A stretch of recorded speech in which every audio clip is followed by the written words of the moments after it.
Welcome. Today, we're diving into a straightforward guide on how to uninstall Discord from your mobile device.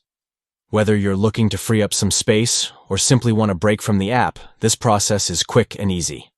Let's get started. First, grab your phone and locate the Settings app. This is where most of your device management happens. Once you're in Settings, look for Apps or Applications.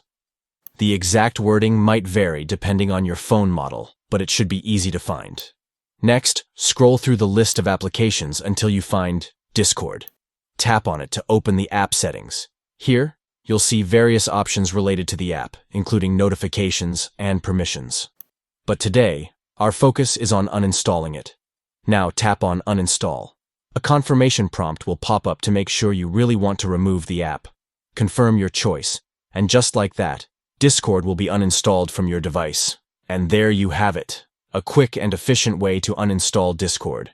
If you found this video helpful, make sure to like and subscribe for more tips and tricks.